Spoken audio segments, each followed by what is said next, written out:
Street Knowledge Soldiers presents Redemption. And today on the show I have with me Samuel Capers, fresh off of Death Row San Quentin State Prison, CDCR number K01264. And we'll be delivering a poem by the title, The Crystal Mirror, Glass of Two Faces. Welcome to the show, Samuel. Hey, how you doing, man? Oh, man, I'm honored to have you. Thank you, man. I'm honored to be here. I'm honored. So without further ado, man, go on and spit it out for us, baby. This poem is called The Crystal Mirror, Glass of Two Faces, and it speaks for itself. So, here it is. She bites like a serpent. She stings like a wasp, controlling one's every move and thought.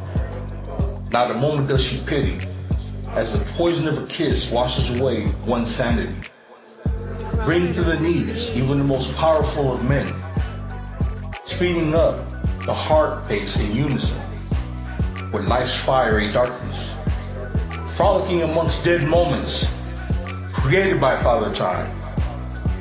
The voices of inbred demons, born into a state of chaotic memories, tormented by past horrid nightmares. She brings her unwelcome gift of hate with every hateful, dreaded touch, still hoping for one more suckle upon her breast. The lifeblood polluted with shards of bitter glass, dancing before the distorted mirror, the crystal mirror. The glass of two faces mocks as the shrillness of her laughter breaks the fragile spirit of man. She smiles in a way one fears. In the light of flames, paranoia rolling off the tongue upon the death angel's wings.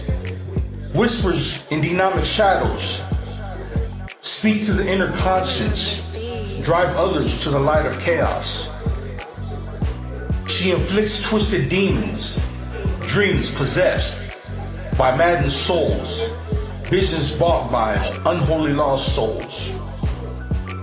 Drowning in the midst of white crystal lies and destruction, they speak in the air and into the ears of God's children. Shreds of sanity soaked with the blood of lost innocence, stain the memories and intentions held together by untold stories of torture. Her hold is like iron and chains unbreakable. No matter where one turns, her grip remains. The glass of two faces holds true to those in the midst of mass suffering. When one kisses the crystal mirror, their life is doomed. There's no escape for the weak-minded. Her touch is black magic. Her kiss, a bite as a black widow. Do not be fooled, my friends. Remember her name. She is Crystal Meth. Thank you. Thank you, Samuel. That's deep. Thank you. That's heavy. It's also a glimpse of your talent to put that together. Listening to it sounded dark. Sounded ruthless. It's the truth. It is. It sounded deadly. And it sounds like someone you really don't want to spend too much time with. Because when you spend time with her, that's all of what she'll do to you. Exactly. Yeah, that was real heavy. You said you was in a dark place when you wrote it too. I was in a dark place. I was strung out. I was high. And it's weird because when I'm under the influence of meth in the past, a lot of emotions, they're twisted, they're dark, nothing good comes out of it. You know what I'm saying? It's just like, I don't see anything like, everything is shadowed. You know what I'm saying? My actions are shadowed, my thoughts are shadowed, my intentions are shadowed. I'm not a nice person to be around, which is the reason why I decided to get sober. So, is it fair to say you get in a cloud? Yeah, a dark cloud. And then, you know, someone who's in a cloud and it's dark, sometimes you can lose your sense of what's right and wrong, and what's real and what's fake. Wouldn't you say? Yeah. You lose touch with reality. but then you are in a different dimension of reality. See, what crystal meth did to me, it put me in a place of, how can I put it, of extreme dark euphoria.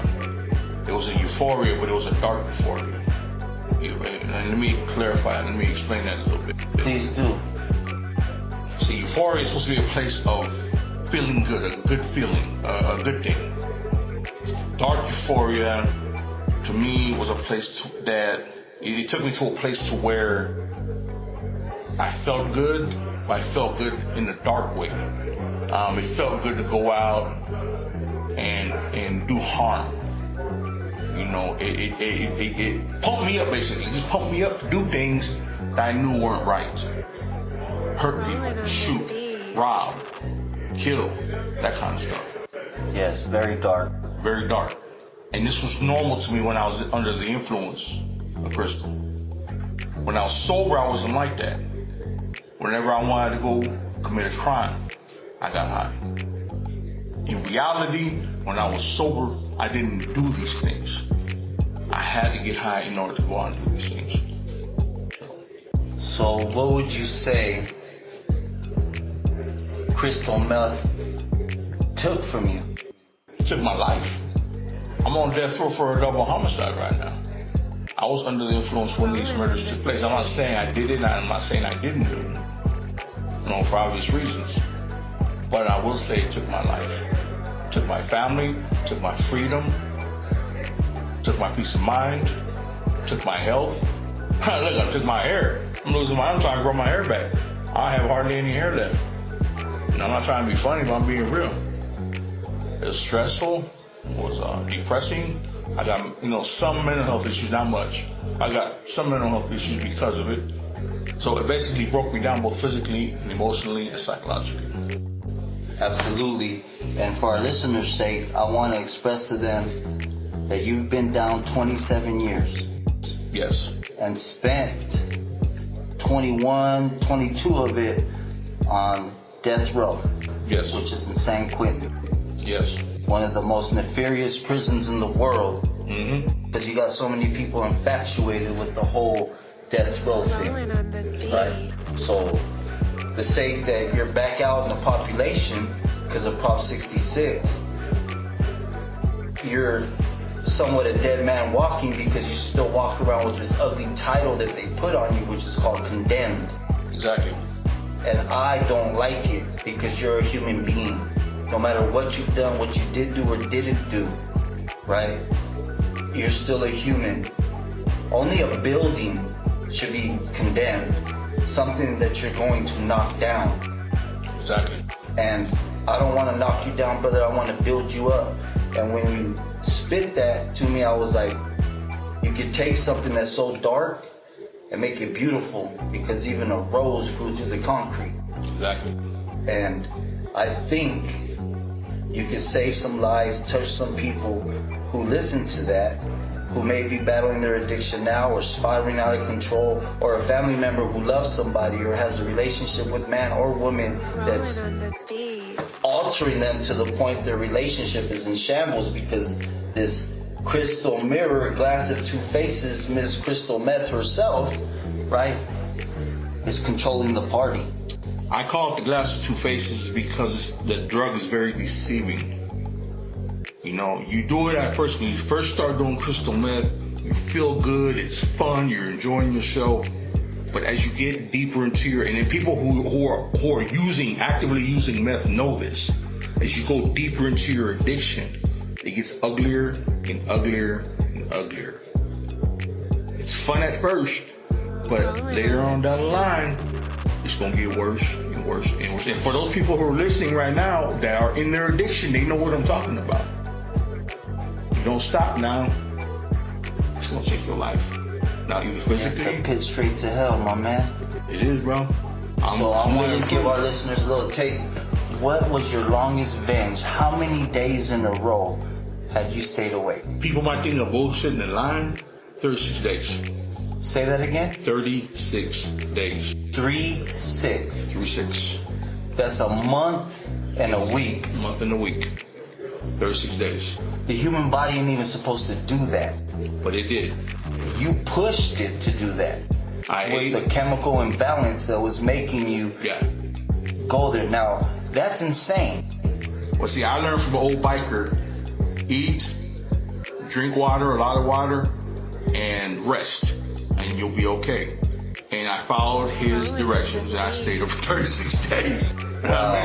No, but that's insane. And for our listeners' sake, I want to just really want them to sit there and listen to that. 36 days awake with the chemical imbalancing you and driving you to who knows what, where, and that's why this poem was so strong. And I really want to now chime in on the fact that what would you tell somebody who's battling that and can't find their way out and still have the luxuries of the free world and the freedom to help them think it's still okay because you're a death row inmate who's facing death by injection, and that ain't to be played with, and you're a human being who just shared a poem about something that destroyed your life. You just finished telling us it took everything from you, right? What'd you tell that person who don't want to be here just like you and me?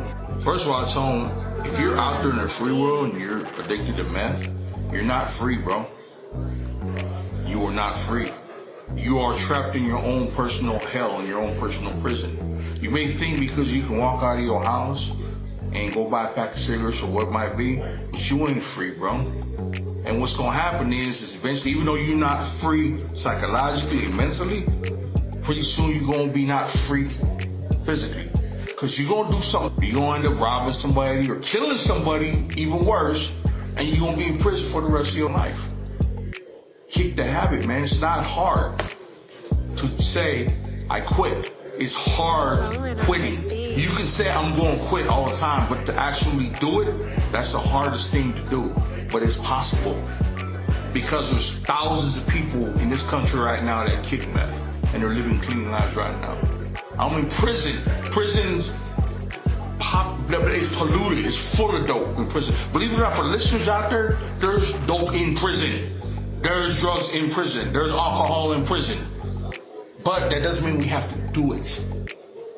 So you're out there in the free world and you got dope in the free world. You don't have to do it. So just, you might say, I want to stop. Take another step forward and do it. Make an effort. Go to 12-step meetings. Talk to a drug and alcohol counselor.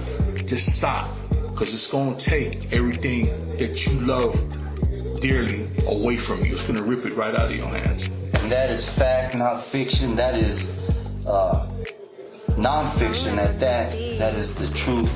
And anybody who may think this is some acting or just a thing to get some likes and views on YouTube, no, this is to save some lives. Because Samuel Capers is sentenced to death. And I really want to say, I hope our listeners can appreciate a piece like this. Before we cut out, because we only get these 15 minutes, man, what you want to say to the audience, man?